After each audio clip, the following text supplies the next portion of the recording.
Hello everyone, welcome back to the channel. So last వీడియోలో అయితే మనం నావిగేషన్ ఎలా చేయాలి ఒక పేజ్ నుండి ఇంకొక పేజ్కి అనే దాని గురించి చూసినాము.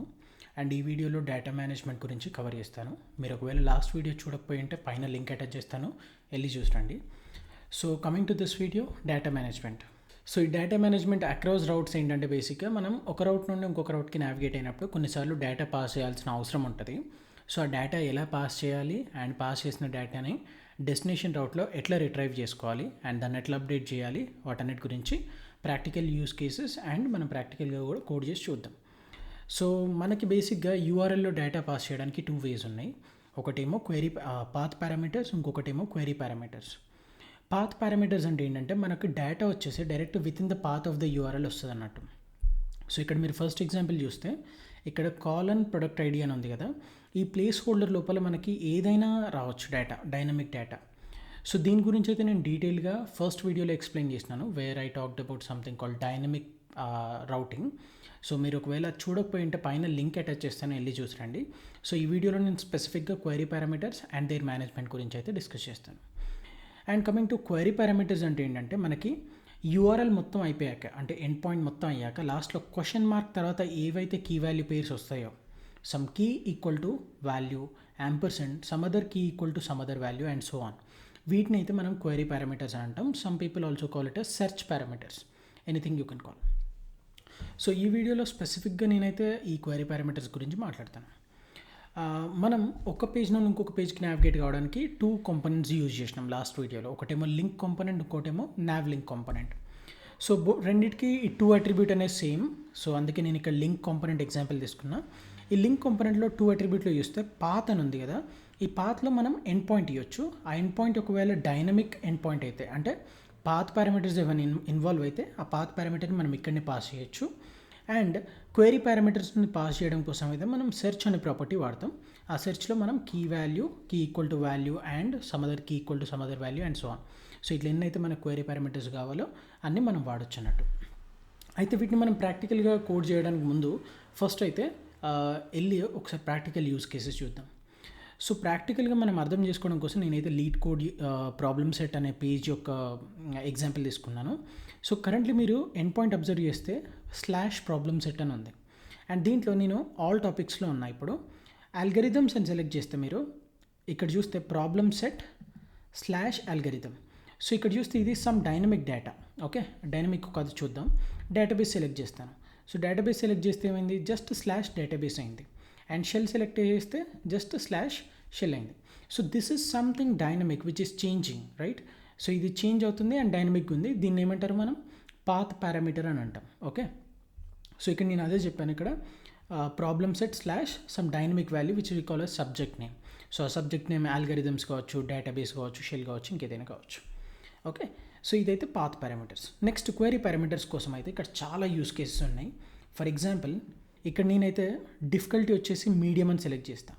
సో మీరు చూస్తే క్వశ్చన్ మార్క్ వచ్చి దాని తర్వాతకి డిఫికల్టీ ఈక్వల్ టు మీడియం అని అప్లై అయింది అండ్ పేజ్ ఈక్వల్ టు 1 అని వచ్చింది, రైట్? సో 2 క్వెరీ పారామీటర్స్ అయితే అటాచ్ అయినాయి. ఇప్పుడు ఈ క్వెరీ పారామీటర్స్ తోటి అడ్వాంటేజ్ ఏంటంటే, నేను ఈ లింక్ని ఎగ్జాక్ట్గా షేర్ చేసి నా ఫ్రెండ్కి ఇంకోటికి ఇచ్చాను అనుకోండి, వాడికి ఇది ఆటోమేటిక్ ఈ మీడియం అనేది సెలెక్ట్ అయ్యి ఉంటుంది. సో యూఆర్ఎల్లో ఏవైతే క్వెరీ పారామీటర్స్ ఉన్నాయో UI will be in sync with that. So ఇట్లయితే మనం షేరబుల్ యూఆర్ఎల్స్ కూడా క్రియేట్ చేయొచ్చు. That is the advantage of query parameters. And next thing, నేను ఒక ట్యాగ్ని యాడ్ చేస్తాను, అరే అని ట్యాగ్ యాడ్ చేసిన. సో ఇక్కడ చూస్తే topic slugs equal to array అని వచ్చింది. అండ్ స్ట్రింగ్ అని యాడ్ చేస్తే topic slugs equal to array and then %2c. %2c is an encoded format of comma. So is basically ఏంటంటే అరే కామా స్ట్రింగ్ అన్నట్టు. So ఇట్లయితే మనకి ఈ టాపిక్ స్లగ్స్ అనేది కూడా యాడ్ అయింది. సో ఇట్లా చూసుకుంటే పోతే చాలా, ఇంకా ఎన్ని యాడ్ చేసుకుంటే అన్ని ఆ క్వెరీ పారామీటర్స్ అన్నీ యాడ్ అవుతాయి. సో ఇప్పుడు మనం ఎగ్జాక్ట్గా ఇక్కడ ఏవైతే మనకి ఈ క్వెరీ పారామీటర్స్ సెట్ చేసి ఉంచినామో అట్లాంటివి మనం ఎగ్జాక్ట్గా ఇంప్లిమెంట్ చేయడానికి ట్రై చేద్దాం. సో దానికోసం అయితే మనకి ఎగ్జిస్టింగ్ అప్లికేషన్ ఉంది. I will be adding one new route in this called path equal to /problem set ఇక్కడనైతే డైనమిక్ వాల్యూ రావాలి. సో ప్రాబ్లమ్ సెట్ తర్వాత మనకి ఏమొస్తుంది, డైనమిక్ వాల్యూ రావాలి. సో దానికోసం అయితే నేను దాన్ని సబ్జెక్ట్ నేమ్ అని అంటాను. అండ్ దీనికి వచ్చేసరికి కాంపోనెంట్ ఇస్తాను, కాంపోనెంట్ ప్రాబ్లమ్ సెట్ అని అంటాను. Okay, from slash pages slash problem set. So ఒక పేజ్ని అయితే క్రియేట్ చేద్దాం, problem set .js rfc, it will create this, and దీంట్లో ఒక h2 ఇస్తాను, problems set అని చెప్పేసి. సో ఇప్పుడు మనం ఇక్కడికి వెళ్ళి చూస్తే లింక్ రావట్లేదు పైన, nav లింక్. సరే, nav లింక్ కూడా యాడ్ చేసి చూద్దాము. Just link component to problems అని పెడతాను, అండ్ దీనికి టు అట్రిబ్యూట్ వచ్చేసి పాత్ నేమ్ వచ్చేసి స్లాష్ ప్రాబ్లమ్ సెట్ స్లాష్ మనకు సబ్జెక్ట్ నేమ్ వచ్చేసి షెల్ అని ఇస్తాను ఫర్ నౌ. ఓకే, సో ఇక్కడ ఎట్లయితే లీడ్ కోడ్లో షెల్ అని ఉందో ఆ షెల్ అని ఇస్తా, వేరేది ఏదైనా అంటే అది ఇవ్వచ్చు. ఫర్ నౌ అయితే నేను ఒక స్టాటిక్ వాల్యూ ఇస్తున్నాను. సో సేవ్ చేస్తే మనకి ఇప్పుడు యూఆర్ఎల్లో ప్రాబ్లమ్స్ అని వచ్చింది, దాని మీద క్లిక్ చేయగానే మనం ప్రాబ్లమ్ సెట్ స్లాష్ షెల్కి వచ్చేసినాం. ఇప్పుడు ఈ షెల్ని ఎక్స్ట్రాక్ట్ చేయడం ఎట్లా అంటే సింపుల్, మనం ఈ ప్రాబ్లమ్ సెట్ కాంపోనెంట్లో దీనికి ఒక పాత్ పారామీటర్స్ ఉంది, ఆ పాత్ పారామీటర్ ఎక్స్ట్రాక్ట్ చేయాలంటే సింపుల్గా మనం ఏం యూజ్ చేయాలంటే ఈ యూస్ పారమ్స్ అనే హుక్ ఉంటుంది, ఆ యూస్ పారమ్స్ అనే హుక్. సో ఈ బేసిక్ ఇక్కడ ఫస్ట్ చూస్తే యూస్ పారమ్స్ అనే హుక్ వాడితే మనకి ఆ పారామీటర్స్ ఏవైతే పాత్ పారామీటర్స్ ఉన్నాయో వాటన్నిటిని ఎక్స్ట్రాక్ట్ చేయొచ్చు. So constant params equal to use params అని చెప్పి I just print it. Okay, so దీన్ని ఆల్రెడీ నేను లాస్ట్ వీడియోలో ఎక్స్ప్లెయిన్ చేసిన, so I'm not going to dig deeper into it. So ఇక్కడ చూస్తే మనకి సబ్జెక్ట్ నేమ్ ఏదైతే రౌట్ డెఫినేషన్ దగ్గర సబ్జెక్ట్ నేమ్ ఇచ్చినామో ఆ సబ్జెక్ట్ నేమ్ ఇక్కడ వచ్చింది. Now just moving on to the other thing, which is use URL, use search params. So దీనికైతే ఇదే పేజ్లో నేను కొన్ని క్వైరీ పారామీటర్స్, అంటే నేను డైరెక్ట్ ఈ పేజ్కి రాగానే కొన్ని క్వైరీ పారామీటర్స్ కావాలి నాకు. So for example difficulty, page, ఒక పేజ్ ఈక్వల్ టు 1 అనే ఒక డిఫాల్ట్ క్వైరీ పారామీటర్ ఇచ్చేద్దాం. అది ఎట్లా ఇవ్వాలంటే మనం నావిగేట్ అయ్యే టైంలో, సో మనం నావిగేట్ అయ్యేది ఇక్కడ కాబట్టి ఈ నావిగేట్ అయ్యే టైంలో మనకి సెర్చ్ అనే ఒక అట్రిబ్యూట్ ఉంటుంది ఆ లింక్ మీద. ఆ సెర్చ్కి మనం పేజ్ ఈక్వల్ టు 1 అని ఇచ్చా. సో ఒకటే కీ వాల్యూ పేరు ఇచ్చా, ఒక క్వైరీ పారామీటర్, అండ్ ఆ క్వైరీ పారామీటర్ మనం ఇక్కడ ఎక్స్ట్రాక్ట్ చేసుకోవచ్చు. Me remove this. So constant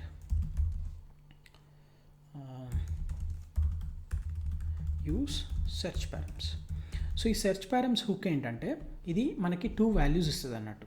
so ఇక్కడ చూస్తే use search params, it is a hook from React అవుట్ డౌన్, అది మనకి 2 వాల్యూస్ ఇస్తుంది. ఫస్ట్ థింగ్ ఏంటంటే క్వైరీ పారమ్స్ అనే ఒక ఆబ్జెక్ట్. ఆ ఆబ్జెక్ట్లో మనకి ఆ పర్టికులర్ పేజ్లో ఏవైతే క్వైరీ పారామీటర్స్ ఉన్నాయో వాటన్నిటికీ సంబంధించిన ఇన్ఫర్మేషన్ వస్తుంది, అండ్ వాటిని మాడిఫై చేయగలిగే క్యాపబిలిటీస్ కూడా దీనికి ఉంటాయి అన్నట్టు. అండ్ సెకండ్ థింగ్ వచ్చేసి సెట్ క్వైరీ పారామీటర్స్. ఇదేంటంటే బేసిక్గా క్వైరీ పారామీటర్స్ని అప్డేట్ చేయడానికి. So just like use state hook వాడినప్పుడు మనకి ఎట్లయితే state value and set state function వస్తుందో exact the same way query params వస్తాయి, అండ్ సెట్ క్వైరీ పారమ్స్ అని ఇంకొక ఫంక్షన్ వస్తుంది. సో దీన్ని చూడడం కోసం సో నేనైతే రెండింటిని ఎక్స్ట్రాక్ట్ చేస్తా. ఫస్ట్ దాన్ని క్వైరీ పారమ్స్ అని అంట, and set query params. Okay, and so మనమైతే ఈ పేజ్కి నావిగేట్ అవ్వగానే ఇమీడియట్గా ఇప్పుడు ప్రాబ్లమ్స్ అనే పేజ్కి నావిగేట్ అవ్వగానే మనకి క్వైరీ పారామీటర్ వచ్చేసింది, ఏంటి పేజ్ ఈక్వల్ టు 1 అని. ఇప్పుడు ఆ పేజ్ ఈక్వల్ టు 1 అనే దాన్ని ఎక్స్ట్రాక్ట్ చేసి నేను కన్సోల్లో ప్రింట్ చేయాలి. సో చేయాలంటే క్వైరీ పారమ్స్, ఫస్ట్ ఈ క్వైరీ పారమ్స్ అనే దాన్ని ప్రింట్ చేసి చూద్దాం. సో చూస్తే మనకి యూఆర్ఎల్ సెర్చ్ పారమ్స్, మనకు జావాస్క్రిప్ట్లో ఏదైతే ఏపీఐ ఉందో యూఆర్ఎల్ సెర్చ్ పారమ్స్ అని అదే ఆబ్జెక్ట్ ఇది కూడా. సో దీన్ని ఎక్స్పాండ్ చేస్తే size 1 which indicates that there is 1 query parameter. Okay, and ఈ క్వైరీ పారమ్స్ ఆబ్జెక్ట్ మీద మనం చాలా ఆపరేషన్స్ అయితే చేయొచ్చు, వాటన్నిటి గురించి ఇప్పుడు 1 by 1 చూద్దాం. సో ఫస్ట్ థింగ్ ఏంటంటే గెట్ అనే ఒక మెథడ్ ఉంటుంది. ఆ గెట్ మెథడ్ ఏం చేస్తుందంటే కీ అనే వాల్యూని తీసుకుంటుంది, and it returns the corresponding value in the query params. అంటే ఫర్ ఎగ్జాంపుల్ ఇప్పుడు ఇక్కడ ఒక శాంపిల్ యూఆర్ఎల్ ఉంది. సో గెట్ ఆఫ్ డిఫికల్టీ అనగానే డిఫికల్టీ యొక్క క్వైరీ పారామీటర్ యొక్క వాల్యూ ఏదైతే ఉందో విచ్ ఇస్ మీడియం, ఆ మీడియం అనేది మనకు రిటర్న్ అవుతుంది అన్నట్టు. సో దాన్ని చూడడం కోసం క్వైరీ పారమ్స్ డాట్ గెట్, ఇక్కడనైతే మనకి డిఫికల్టీ అనే క్వైరీ పారం లేదు కదా, సో పేజ్ అనేది ఉంది కాబట్టి పేజ్ని ఎక్స్ట్రాక్ట్ చేద్దాం. సో ఇక్కడ చూస్తే మనకి 1 అనేది వచ్చింది. ఫర్ ఎగ్జాంపుల్ నేను ఇక్కడ దీనికి 29 వేస్తే 29 అనే వాల్యూ ఇక్కడ మనకు వచ్చేస్తుంది. సో ఇట్లనైతే మనం ఒక క్వైరీ పారామీటర్ని ఎక్స్ట్రాక్ట్ చేయొచ్చు. నా ఈ క్వైరీ పారామీటర్స్ ఏంటంటే యూనిక్ కాదు అవి, అంటే మనం డూప్లికేట్ కూడా చేయొచ్చు అన్నట్టు. ఫర్ ఎగ్జాంపుల్ ఇప్పుడు దీనికి ఇంకొక పేజ్ ఈక్వల్ టు 89 అని ఇంకొకటి ఇవ్వచ్చు. సో ఇట్లా పేజ్ అనేది ఆల్రెడీ వచ్చింది, బట్ ఇంకోటి కూడా ఇచ్చినాం. So you can give any number of query parameters as you want with the same key value అన్నట్టు. సో హ్యాష్ మ్యాప్ లాగా యూనిక్ ఉండేవి ఎన్ని అంటే అన్ని ఇవ్వచ్చు. సో ఇప్పుడు ఏంటంటే సేమ్ ఈ గెట్ పేజ్ అని వాడినప్పుడు మనకు స్టిల్ 29 వస్తుంది. ఎందుకంటే ఏదైతే ఫస్ట్ దొరుకుతుందో కీ పేజ్ అనేది దాని వాల్యూ ఇస్తుంది అన్నట్టు. అన్నీ కావాలంటే ఏం చేయాలంటే మనం సింపుల్గా సెకండ్ మెథడ్ గెట్ ఆల్ అని ఇంకొక మెథడ్ ఉంటుంది.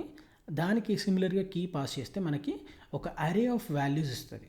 ఫర్ ఎగ్జాంపుల్ మీరు ఇక్కడ అబ్జర్వ్ చేస్తే ఇక్కడ ట్యాగ్ ఈక్వల్ టు అరే అని ఉంది, ampersand tag equal to hash table అని ఉంది. సో ఇక్కడ రెండు ఉన్నాయి ట్యాగ్ అనే కీ తోటి. సో గెట్ ఆల్ మెథడ్ ఏం చేస్తుంది అంటే మనకి అన్ని ట్యాగ్స్ని రిటర్న్ చేస్తుంది అన్నట్టు in the form of an array. So ఇప్పుడు అది కూడా చూద్దాము. Get all. సో ఇప్పుడు గెట్ ఆల్ పేజ్ అని కొడితే మనకి పేజ్ కీస్ ఎన్ని ఉన్నాయి, 2 ఉన్నాయి. One is 29 and the other one is 89. So మీరు చూస్తే మనకి రెండు వాల్యూస్ స్ట్రింగ్ ఫార్మాట్లో వచ్చినాయి. వీటిని మనం టైప్ కాస్ట్ చేసుకోవాలి ఇంటీజర్కి to use it to call an API or anything. Okay, so ఇదైతే get all method. And next thing వచ్చేసి అపెండ్ మెథడ్. సో ఎప్పుడైనా ఒకటి గుర్తుపెట్టుకోండి, మనం యూజ్ స్టేట్ హుక్ వాడినప్పుడు, ఒకవేళ యూజ్ స్టేట్ గురించి మీకు తెలియకపోతే దాని గురించి కూడా వీడియో చేశా, పైన లింక్ అటాచ్ చేస్తాను, వెళ్ళి చూసండి. యూజ్ స్టేట్ హుక్ వాడినప్పుడు ఎప్పుడైనా మనం స్టేట్ మీద డైరెక్ట్ మోడిఫికేషన్ చేయం, రైట్? అట్లా చేస్తే ఏమవుతుందంటే ఈవెన్ దో మెమరీలో స్టేట్ అప్డేట్ అయినా కూడా మనకి కాంపోనెంట్ అనేది రీరెండర్ అవ్వదు, ఎవెన్చువల్లీ యూఐ అనేది రీపెయింట్ అవ్వదు అన్నట్టు ఆ అప్డేటెడ్ డేటాతోటి. సో అందుకే మనం ఎప్పుడు ఆ స్టేట్ వాల్యూ మీద డైరెక్ట్ మ్యూటేషన్ చేయకూడదు. అందుకోసమే సెట్ స్టేట్ అనే ఫంక్షన్ ఇచ్చారు మనకి. Exact same concept here also. మనం ఈ క్వెరీ పారామ్స్ని డైరెక్ట్గా మ్యూటేట్ చేయొచ్చు, which will have the effect in the memory. But మన కాంపోనెంట్ అంటే మన యూఐ మాత్రం ఆ అప్డేటెడ్ వాల్యూకి సింక్లో ఉండదు. సో అందుకనే ఎప్పుడు మనం ఈ డైరెక్ట్ క్వెరీ పారామ్స్ని వాడి, దో వీటన్నిటి మీద ఈ మెథడ్స్ అన్ని అప్లికబుల్ ఉన్నా కూడా క్వెరీ పారామ్స్ మీద డైరెక్ట్గా ఈ మెథడ్ వాడి మనం అప్డేట్ అయితే చేయకూడదు. Okay, instead we have to use set query params. ఎందుకంటే ఈ ఫంక్షన్ కాల్ చేసినప్పుడు మనకి అప్డేటెడ్ స్టేట్ తోటి కాంపోనెంట్ మళ్ళీ రీరెండర్ అవుతుంది. ఎవెన్చువల్లీ మన యూఐ అనేది సింక్లో ఉంటుంది ఆ అప్డేటెడ్ స్టేట్ తోటి. సో ఇక్కడ కూడా సేమ్ కాన్సెప్ట్. సో మనం అప్డేట్ చేయడానికి let's talk about firstly the append method. So ఈ అపెండ్ మెథడ్ ఏంటంటే మనం ఎప్పుడైతే ఒక కీ వాల్యూ పేరుని యాడ్ చేయాలనుకుంటున్నాం ఆ క్వెరీ పారామ్స్లో, అప్పుడైతే మనం దీన్ని వాడచ్చు. సింపుల్గా కీ ఇవ్వాలి, వాల్యూ ఇవ్వాలి, that will add the new query parameter. So దానికోసం అయితే నేను ఒక బటన్ క్రియేట్ చేస్తాను. Button add or append query param అని అంటాను. Okay, constant append param. So దీంట్లో ఆన్ క్లిక్ అని చేసినప్పుడు అపెండ్ పారామ్ అనే ఫంక్షన్ ఎగ్జిక్యూట్ చేస్తాం. సో దీంట్లో సింపుల్గా మనం సెట్ క్వెరీ పారామ్స్ మెథడ్ వాడితే ఆ మెథడ్కి మనకి ప్రీవియస్ పారామ్స్ అన్నీ వస్తాయి అన్నట్టు. ప్రీవియస్ పారామ్స్ అంటే కరెంట్లీ ఏవైతే ఉన్నాయో అవన్నీ వస్తాయి. అండ్ మనం అప్డేట్ చేసి మళ్ళీ న్యూ స్టేట్ని రిటర్న్ చేయాలి, just like use state. New స్టేట్ని రిటర్న్ చేయాలి. సో ఇప్పుడు చూడండి ఎట్లా ఇస్తాను. ఫస్ట్ థింగ్ ఏంటంటే సింపుల్ వే ఆఫ్ అప్డేటింగ్ ఏంటంటే డైరెక్ట్గా మనం ఒక ఆబ్జెక్ట్ ఇవ్వచ్చు. డైరెక్ట్ ఏదైతే అప్డేట్ చేయాలో అది ఇవ్వచ్చు. ఫర్ ఎగ్జాంపుల్ నేమ్ అరవింద్ అని ఇస్తాను అండ్ రోల్ ఎస్డి అని ఇస్తాను. సో ఇప్పుడు సేవ్ చేస్తే మనకి బటన్ మీద ఎప్పుడైతే క్లిక్ చేస్తామో అప్పుడు మనకి క్వెరీ పారామ్స్ అప్డేట్ అవుతాయి. సో మీరు చూడండి కరెంట్లీ పేజ్ అని రెండు ఉన్నాయి. అపెండ్ క్వెరీ పారామ్ అని కొట్టగానే మనకి name Arvind and then roll SD అని వచ్చింది. ఓకే, సో ఇట్లయితే మనం డైరెక్ట్ మ్యూటేషన్ చేయొచ్చు. కొన్నిసార్లు మనం డైరెక్ట్ మ్యూటేషన్ చేయకుండా అంటే ఉన్న వాటి నుంచి ఇంకా కొన్ని కొత్తగా యాడ్ చేయాలనుకోండి, అప్పుడు ఏంటంటే మనకు ప్రీవియస్ స్టేట్ వస్తుంది. ఆ previous state just like this query params object అన్నట్టు దాని మీద మనం కొత్త యాడ్ చేయొచ్చు. సో ఈ కొత్త యాడ్ చేయడానికైతే మనం ఇక్కడ చూపించిన ఫంక్షన్ ఏదైతే ఉందో అపెండ్ కానీ ఇవన్నీ ఫంక్షన్స్, సెట్ ఫంక్షన్ కానీ డిలీట్ ఫంక్షన్ కానీ ఇవన్నీ మోడిఫైయింగ్ ఫంక్షన్స్ అన్నీ వాడచ్చు. So let's see with the append first. So append, ఈ అపెండ్లో మనం కీ వాల్యూ ఇవ్వాలి. సో ఫస్ట్ నేమ్ అని ఇస్తా అండ్ దెన్ అరవింద్ అనే వాల్యూ ఇస్తాను దీనికి. And make sure after updating you have to return the updated state. So return ప్రీవన్ కొట్టింది. సో ఈ ఫంక్షన్ ఎప్పుడైతే ఎగ్జిక్యూట్ అవుతుందో అప్పుడు మనకు ఒక కొత్త క్వెరీ పారామీటర్ యూఆర్ఎల్లోకి అయితే యాడ్ అవుతుంది అండ్ కాంపోనెంట్ కూడా రెండర్ అవుతుంది. సో రెండర్డ్ అనే మెసేజ్ కూడా ప్రింట్ చేస్తాయి ఇక్కడ. And if I refresh, so చూడండి ఫస్ట్ టైం రెండర్ అయింది. And let me just make it as, or I'll just click on this one. So first time render అయిపోయింది, page equal to 1 ఉంది. ఇప్పుడు append query param అని కొట్టగానే మనకి name Arvind అని ఇంకొక క్వెరీ పారామీటర్ యాడ్ అయింది అండ్ కాంపోనెంట్ అనేది మళ్ళీ రెండర్ అయింది అన్నట్టు. సో ఇట్లనైతే మనం ఎప్పుడైతే ఈ సెట్ క్వెరీ పారామ్స్ అనే మెథడ్ కాల్ చేస్తామో మనకి కాంపోనెంట్ అనేది మళ్ళీ రీరెండర్ అవుతుంది. సిమిలర్లీ నెక్స్ట్ థింగ్ వచ్చేసి ఏంటంటే మనం ఇట్లా మల్టిపుల్ కూడా యాడ్ చేయొచ్చు. సో ఇంకొక అపెండ్ పెట్టి name and this time Rajesh అని ఇస్తాను. సో ఇట్లా రెండు నేమ్ కీస్ తోటి క్వెరీ పారామ్స్ యాడ్ చేస్తున్నా. సో ఇప్పుడు ఏమవుతుందో చూద్దాం. మళ్ళీ ఇది రిమూవ్ చేస్తాను. సో పేజ్ ఈక్వల్ టు 1 ఉంది అండ్ అపెండ్ క్వెరీ పారామీటర్ అని కొట్టంగానే మనకి 2 నేమ్ క్వెరీ పారామ్స్ అయితే యాడ్ అయినాయి. ఒకటేమో అరవింద్ అనే వాల్యూ తోటి, ఇంకొకటేమో రాజేష్ అనే వాల్యూ తోటి. ఓకే, సో ఈ రెండింటిని మనం ఎక్స్ట్రాక్ట్ చేయాలంటే again we can use this object. ఆ ఆబ్జెక్ట్లో గెట్ ఆల్ అనే మెథడ్ వాడి మనకి నేమ్ అనే కీ చూస్తున్నాం. సో ఇప్పుడు మళ్ళీ ఇవి తీసేస్తాను. సో ఇనీషియల్గా రెండర్ అయినప్పుడు మనకి ఎంప్టీ లిస్ట్ వచ్చింది, ఎందుకంటే there are no query parameters with the key as name. But దీన్ని యాడ్ చేశాక మనకైతే 2 నేమ్ వాల్యూస్ ఉన్నాయి అండ్ ఆ 2 మళ్ళీ రీరెండర్ అయినప్పుడు కొత్త డేటాతోటి వచ్చినాయి అన్నట్టు. So this is about append. So append ఏం చేస్తే బేసిక్గా it keeps on adding the new key value pair in the query parameters. నా నెక్స్ట్ థింగ్ ఏంటంటే set. So set is very similar to append, కాకపోతే దీనికి ఉన్న బిహేవియర్ ఏంటంటే ఒకవేళ ఆల్రెడీ కీ ఎగ్జిస్ట్ అయిందని అనుకోండి, ఇది ఏం చేస్తుంది అంటే ఆ ఎగ్జిస్ట్ అయిన కీ యొక్క వాల్యూని మోడిఫై చేస్తుంది, లేకపోతే కొత్త కీ వాల్యూని క్రియేట్ చేస్తుంది. సో అది ఎట్లనో చూద్దాం ఇక్కడ. సో ఇక్కడ నేమ్ ఒకటే యాడ్ చేస్తున్నా అండ్ ప్రీవియస్ డాట్ సెట్. మనకి ఫస్ట్ రెండర్ అయినప్పుడు ఆల్రెడీ పేజ్ అని ఒకటి ఉంది కదా, సో ఆ పేజ్ 1 ఉంది కదా, ఇప్పుడు 2 చేస్తాను నేను ఫస్ట్ టైం క్లిక్ చేసినప్పుడు బటన్ మీద. సో ఇనీషియల్ రెండర్లో ఉన్నప్పుడు మనకి ఏమొస్తుంది అది కూడా ప్రింట్ చేస్తా. పేజ్ అని ఒక లేబుల్ పెట్టి పేజ్. సో మనకి first time render, let me remove this. So first time render అయినప్పుడు మనకి పేజ్ ఏమొచ్చింది 1 వచ్చింది. సింప్లీగా గెట్ వాడదాం, గెట్ ఆల్ అవసరం లేదు. సో పేజ్ అయితే 1 వచ్చింది అండ్ ఇప్పుడు యాడ్ క్వెరీ పారామీటర్ కొట్టినాక మనకు పేజ్ వాల్యూ అనేది 2 అయింది, ఎందుకంటే అప్డేట్ చేసిన కాబట్టి. సో నెక్స్ట్ మనకు పేజ్ వాల్యూ ఏమొచ్చింది, మళ్ళీ రెండర్ అయినాక 2 అనేది వచ్చింది. సో ఇట్లయితే ఉన్నదాన్ని మోడిఫై చేస్తుంది అన్నట్టు. సో ఇదైతే set method in the query parameters. And next thing వచ్చేసి ఫర్ ఈచ్ గురించి మళ్ళీ వస్తాను. నెక్స్ట్ థింగ్ వచ్చేసి హ్యాజ్ ఏం డిఫైన్ చేస్తా అంటే ఒకవేళ ఆ కీ ఉందా లేదా అనేది చెప్తుంది అంతే. సో ఫర్ ఎగ్జాంపుల్ నేనేం చేస్తా అంటే name equal to Arvind and name equal to Rajesh and name equal to Anil అని ఒక 3 నేమ్స్ ఇచ్చినాను. ఓకే, సో నేమ్ అట్రిబ్యూట్సే 3 ఉన్నాయి మనకి దీంట్లో. ఇప్పుడు నేను ఏం చేస్తా అంటే హ్యాజ్ అనేది ఒకటి చెక్ చేస్తా. So let me remove this query params dot has. So ఈ హ్యాజ్ బిహేవియర్ ఏంటంటే ఫస్ట్ మనం ఐదర్ ఒక కీ ఒక్కటి పాస్ చేయొచ్చు. ఒక కీ ఒక్కటి పాస్ చేసినప్పుడు ఏం చేస్తా అంటే it just checks if there is a key exist or not. మనకి 1 ఉందా, 2 ఉన్నాయా, 3 ఉన్నాయా, 10 ఉన్నాయా అనేది చూసుకోదు, జస్ట్ ఉన్నదా లేదా అనేది చూస్తుంది. సో ఇప్పుడు చూస్తే ట్రూ అని ఇచ్చింది, ఎందుకంటే నేమ్ అనే దాంతో మనకి చాలా ఉన్నాయి. ఫర్ ఎగ్జాంపుల్ ఏజ్ అనే దాంతో చెక్ చేసిన అనుకోండి ఫాల్స్ ఇస్తుంది, ఎందుకంటే మనకి ఏజ్ అనే క్వెరీ పారామీటరే లేదు. నా దీంతో ఇంకొక అడ్వాంటేజ్ ఏంటంటే for example name with value Arvind ఎగ్జాక్ట్గా ఉందో లేదో చెక్ చేయాలంటే మనం సెకండ్ పారామీటర్ కూడా పాస్ చేయొచ్చు, which is the value. So ఇది కీ, ఇది వాల్యూ. ఇప్పుడు ఏంటంటే ఎగ్జాక్ట్గా నేమ్ అనే కీ విత్ వాల్యూ అరవింద్ ఉన్నదా లేదా అనేదే చూస్తుంది. So if I save this, so మీరు చూస్తే ట్రూ అని ఇస్తుంది, ఎందుకంటే మనకి నేమ్ ఈక్వల్ టు అరవింద్ అనే క్వెరీ పారామీటర్ ఉంది. నెక్స్ట్ ఇంకొకటి చూద్దాం, రాజేష్ అని. సో ఇప్పుడు చూస్తే స్పెల్లింగ్ తప్పించినాను. సో ఇది చూస్తే వాల్యూ ఫాల్స్ ఇస్తుంది, ఎందుకంటే మనకి ఈడ ఉన్న రాజేష్ వేరు వాల్యూ, ఇక్కడ నేను ఇచ్చిన వాల్యూ వేరు. సో ఇట్లయితే మనకి హ్యాజ్ మెథడ్ అనేది యూజ్ అవుతుంది. అండ్ నెక్స్ట్ థింగ్ వచ్చేసి ఏంటంటే డిలీట్ మెథడ్. సో ఎప్పుడైతే మనం మోడిఫికేషన్ చేయాలనుకుంటామో ఒక కీ వాల్యూని డిలీట్ చేయాలి, అట్లాంటప్పుడు మనం ఈ వాటిని తీసేయచ్చు. సో దీనికి ఒక యూజ్ కేస్ చూపిస్తాను. సో ఇక్కడ మీడియం డిఫికల్టీ అని పెట్టిన, నేను ఈ క్లోజ్ బటన్ మీద కొట్టగానే ఆ డిఫికల్టీ మీడియం కాస్త రిమూవ్ అయిపోతుంది ఇక్కడ. So if I just click on this, ఇప్పుడు క్వెరీ పారామీటర్స్లో డిఫికల్టీ అనే క్వెరీ పారామీటర్ పోయింది. సో ఈ ఫంక్షనాలిటీ అచీవ్ చేసేది ఎవరో అని అంటే ఈ డిలీట్ అనేది. సో ఇది కూడా 2 తీసుకుంటుంది, కీ వాల్యూ. ఒకవేళ ఓన్లీ కీ పాస్ చేస్తే ఏం చేస్తుంది అంటే అట్లాంటి కీస్ తోటి ఏవైతే ఉంటాయో అన్నిటిని డిలీట్ చేస్తుంది అన్నట్టు. ఒకవేళ కీ అండ్ వాల్యూ 2 ఇస్తే ఆ స్పెసిఫిక్ కీ వాల్యూ క్వెరీ పారామీటర్ని మాత్రమే డిలీట్ చేస్తుంది. సో దాన్ని ఎగ్జిక్యూట్ చేయడం కోసం కూడా మళ్ళీ ఇదే ఎగ్జాంపుల్ తీసుకున్నాము.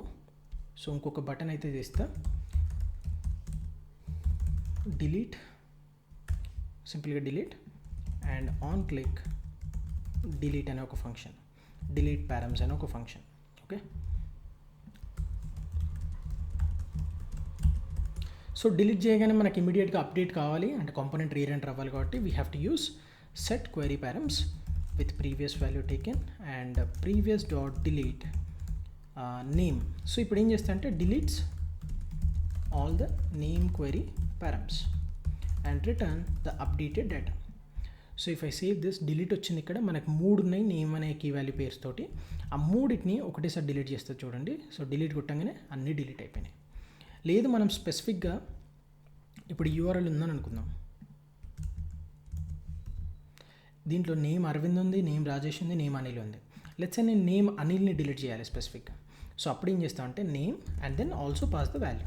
ఇప్పుడు ఏం చేస్తా అంటే స్పెసిఫిక్గా ఈ కీ వాల్యూ పేరు మాత్రమే దొరకబట్టి డిలీట్ చేస్తుంది. So let me save this and let me delete name Anil. I gave the spelling also correct. Let me refresh once. Okay. So 3 ఉన్నాయి and let me just click on delete. So ఇప్పుడు చూస్తే మనకి name Anil అయితే పోయింది, ఇంతకుముందు work అవ్వాలి. So just refresh చేస్తాను, ఏదో ప్రాబ్లం ఉంటుంది. సో ఇట్లనైతే మనకి డిలీట్ అనేది వర్కౌట్ అవుతుంది. And one last thing is for each. For each ఏంటంటే వెరీ సింపుల్. మనకి ఎన్నైతే కీ వాల్యూ పేర్స్ ఉన్నాయో అన్నిటి మీద ఇటరేట్ చేసి మనం కీ వాల్యూస్ అన్నిటిని రీడ్ చేయొచ్చు. ఏదైనా ఏపీఐ కాల్ చేయాలన్నా లేకపోతే ఇంకేమన్నా పర్ఫామ్ చేయాలన్నా కూడా we can use this for each method. So అది ఎట్లనే చూద్దాం. సింపుల్గా ఇవి ప్రింట్ చేసే బదులు just print query params dot for each. So ఈ ఫర్ ఈచ్ ఏంటంటే కాల్ బ్యాక్ తీసుకుంటుంది. మీకు అరేస్లో ఫర్ ఈచ్ తెలుసుంటే సిమిలర్ టు దాట్ అన్నట్టు. అండ్ దీంట్లో ఫస్ట్ వాల్యూ వచ్చేసి మనకి వాల్యూ అండ్ సెకండ్ వాల్యూ వచ్చేసి కీ, రివర్స్ అన్నట్టు. సో ఫస్ట్ కీ కాదు వాల్యూ. అండ్ అన్నిటినీ ప్రింట్ చేద్దాం, key and then are value and then key అన్ని ప్రింట్ చేస్తాం. So if I save this, so మీరు చూస్తే Arvind name, Rajesh name. So చూస్తే వాల్యూ ఫస్ట్ ప్రింట్ అవుతుంది అండ్ దెన్ కీ తర్వాత. అండ్ ఫర్ ఎగ్జాంపుల్ నేను ఇంకొకటి యాడ్ చేసాను, పేజ్ ఈక్వల్ టు 1 అని and difficulty equal to medium అని. సో ఇవన్నీ మనకు ప్రింట్ అవుతాయి. So page equal to 1 and difficulty equal to medium. So ఇట్లయితే మనం ఫర్ ఈచ్ వాడి ఎన్నైతే క్వెరీ పారామీటర్స్ ఉన్నాయో వాటన్నిటిని ఎక్స్ట్రాక్ట్ చేయొచ్చు. So that's all, nothing much. So దీని మీద ఒక ప్రాక్టికల్ వీడియో కూడా చేస్తాను, ఒక మంచి ప్రాబ్లమ్ స్టేట్మెంట్ తీసుకొచ్చి. సో సపరేట్ వీడియోలో ఈ కాన్సెప్ట్స్ అన్ని వాడతా. అండ్ ఈ వీడియోకి అయితే ఇంతే. Thank you so much for watching the video. Let's meet in the next video.